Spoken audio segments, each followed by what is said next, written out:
Disturb करने आ जाता है।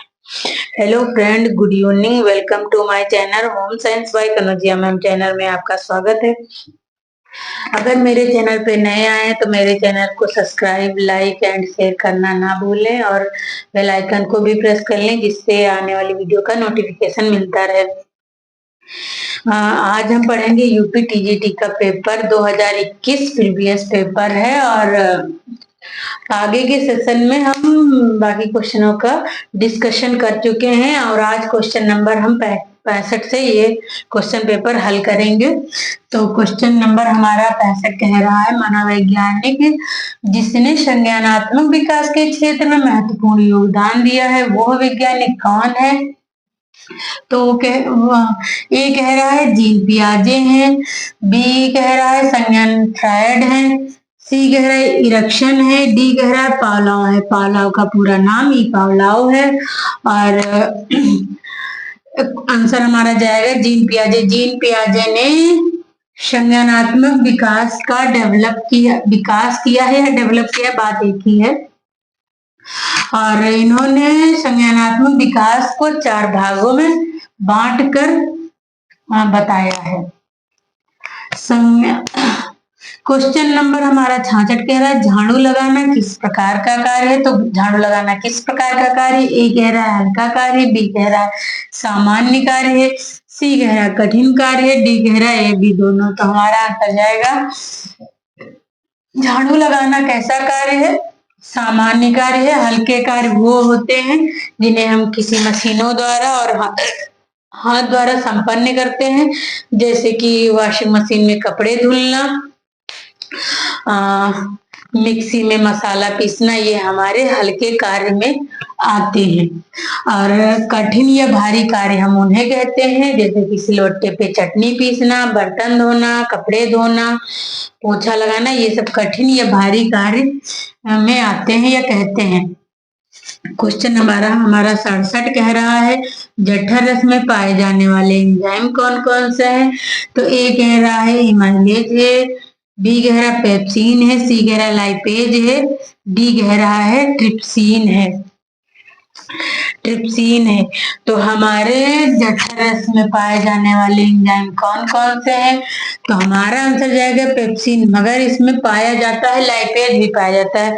लाइपेज पाया जाता है, रेनिन पाया जाता है, पेप्सिनोजन पाया जाता है, HCl पाया जाता है। HCl को हम ये शॉर्टकट का नाम है, फुल नेम है हाइड्रोक्लोरिक अम्ल, HCl को हम कहते हैं। तो ये हमारा लाइपेज भी पाया जाता है जठर रस में, ये भी एक एंजाइम है, मगर ये बहुत कम मात्रा में पाया जाता है, जो वसा को पचाने में कार्य करता है। पेप्सिन प्रोटीन को पचाने में कार्य करता है, और रेनिन जो है हमारी केवल और केवल दूध की प्रोटीन पे कार्य करता है, दूध की प्रोटीन को पचाने का कार्य करता है। क्वेश्चन नंबर हमारा 68वां कह रहा है पोषण आहार। पोषण आहार विज्ञान के जनक है। पोषण विज्ञान कहे या आहार विज्ञान कहे या न्यूट्रिशन साइंस कहे, सबका आंसर एक ही जाएगा। तो हमारा ए कह रहा है लेवाइजर, बी कह रहा है पेंटोफर, सी कह रहा है अतवाटर, डी कह रहा है वाइटर। तो हमारा आंसर जाएगा लेवाइजर। लेवाइजर जो है पोषण या न्यूट्रिशन साइंस के जनक कहे जाते हैं, या फादर ऑफ जनक लेवाइजर को कहते हैं। Nutrition science of father, nutrition science के फादर हैं लेवाइजर। क्वेश्चन नंबर 69वां कह रहा है शारदा एक्ट संबंधित है। तो किससे संबंधित है शारदा एक्ट? विधवा विवाह से, सती प्रथा से, बाल विवाह से, ये सभी से। तो हमारा आंसर जाएगा बाल विवाह। बाल विवाह हम उसे कहते हैं जो सरकार द्वारा विवाह की आयु निर्धारित की जाती है, और उस निर्धारित आयु से कम आयु में शादी कर देना ही हम बाल विवाह कहते हैं। जैसे कि पहले लोग 12-15 साल में, 13 साल में, 14 साल में लड़कियों की शादी कर देते थे, तो उसे हम बाल विवाह कहते हैं। और अब विवाह की आयु पहले 18 थी लड़कियों की और 21 थी लड़कों की। सामान्य सी आयु कर दी गई है दोनों की, 21 लड़का और लड़की की आयु सामान्य कर दी गई है, सामान्यता के अधिकार पर की गई है। किसके आधार पर? सामान्यता के अधिकार पर। ये नया क्वेश्चन बन सकता है। और सती प्रथा हम उसे कहते हैं जो जिसके पति की मृत्यु हो जाती है और वो औरत अपने पति के साथ ही अग्निदाह में सती हो जाती है, उसे हम सती प्रथा कहते हैं। और विधवा विवाह हम उसे कहते हैं कि जो औरतों के पति एक्सपायर या मृत्यु हो जाती है, उसका पुनः विवाह किया जाता है, फिर से विवाह किया जाता है, उसे हम विधवा विवाह कहते हैं। और क्वेश्चन नंबर हमारा 70 कह रहा है, 70 कह रहा है कि प्रसार शिक्षा का प्रथम चरण है। तो प्रसार शिक्षा के कितने चरण हैं? 8 चरण हैं। क्वेश्चन हमारा इस तरीके से भी पूछा जाता है कि प्रसार शिक्षा के कितने चरण हैं? 8 चरण हैं। और तो इसका पहला चरण कौन सा है? कह रहा है प्रसार शिक्षा का पहला चरण कौन सा है? तो ए कह रहा है ध्यानाकर्षण है, बी कह रहा है संतुष्टि है, सी कह रहा है रुचि है, डी कह रहा है इच्छा है। तो हमारा आंसर जाएगा ध्यानाकर्षण है। पहला चरण हमारा है ध्यानाकर्षण, दूसरा चरण है रुचि, तीसरा चरण है इच्छा, चौथा चरण है हमारा विश्वास, पांचवा चरण है जानकारी और छठा चरण है क्रिया और सातवां चरण है संतुष्टि और आठवां चरण है मूल्यांकन। तो हमारे 8 चरण होते हैं। इस तरीके से पूछा जाता है। और इस तरीके से भी पूछा, प्रसार शिक्षा का लास्टवा चरण कौन सा है? तो हमारा मूल्यांकन है और 7वां चरण संतुष्टि है। इस तरीके से भी क्वेश्चन पूछा जाता है।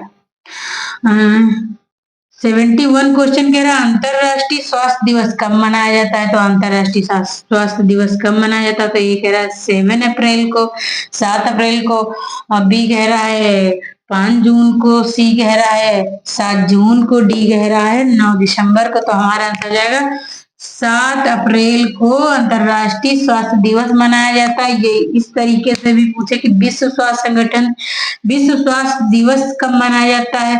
तो 7 अप्रैल का, तब भी हमारा आंसर जाएगा। और 5 जून को क्या मनाया जाता है ये आप लोग बताएंगे कि 5 जून को कौन सा दिवस मनाया जाता है।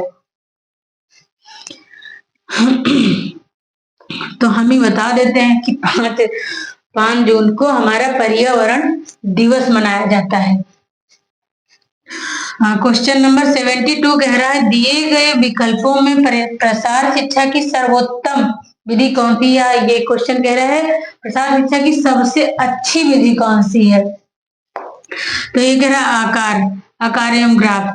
अगर आपको हम कोई विधि या किसी विधि के थ्रू हम आपको कुछ सिखाते हैं, जैसे कि अचार बनाना सिखाते हैं, तो उसमें अगर आपको आकार दिखा दे कि ये आम है, ये जार है, इसमें रखा जाएगा, और ग्राफ द्वारा बता दे, तो उस तरीके से आप अच्छी तरीके से सीखेंगे या प्रदर्शन करेंगे कि पहले आम को लाएं, धुले, फिर काटे, फिर उसमें मसाला मिक्स करें, जो भी उसमें पड़ता है वो सब मिक्स करें।